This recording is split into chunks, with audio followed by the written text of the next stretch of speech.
I became inspired to be a climate activist in the 7th grade with Ms. Schultz. I'd say that my inspirational moment that galvanized me to take action was witnessing a child who traditionally and historically has not had power and not had a voice in society stand up to her government and say, enough is enough, climate change is affecting us all, and our house is on fire, we should act like it.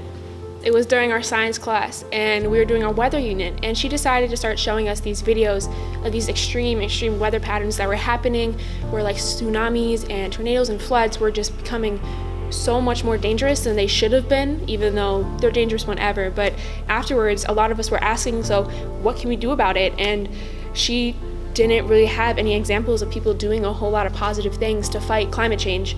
So in that time in 7th grade, I decided that I was going to start doing stuff for the environment. And that's when I decided that I wanted to do environmental sciences when I got older and start being more politically active.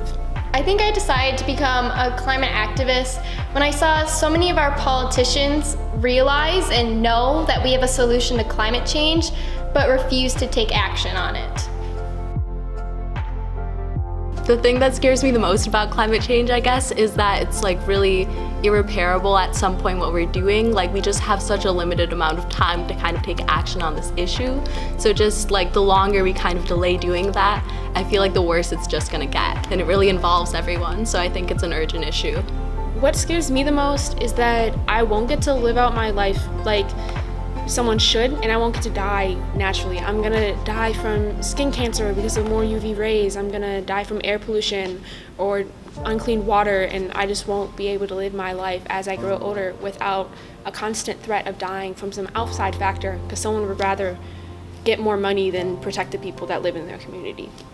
What scares me the most about the climate crisis is that we have no mitigation plan, and by the year 2050, $551 trillion in damages will be created by the climate crisis, which is more wealth than all exists in the world today, including property. So my biggest concern, I think, about climate change, aside from the fact that it's constantly destroying all the nature around us, is people's neutrality about it. I think there are many people around me that are concerned, but often people feel powerless to being able to fix it because it feels so big. And my concern is that by feeling powerless, people only repost or talk about something instead of actually taking action.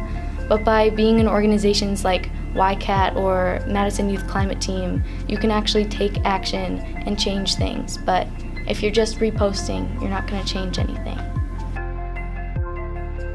So I think climate change is a really important issue because it really affects everyone who lives on our planet.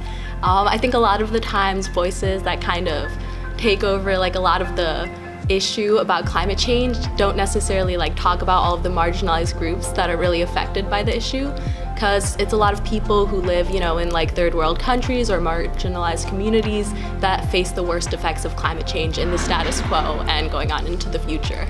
Marginalized communities feel it first because they're often in positions where they don't have power or access to better living situations. So like homeless people, when they're outside and we have extreme colds, they don't have any other option but to stay outside, or they don't have access to the clean water or clean air, and a lot of times they're cramped into cities or segregated off with bad facilities.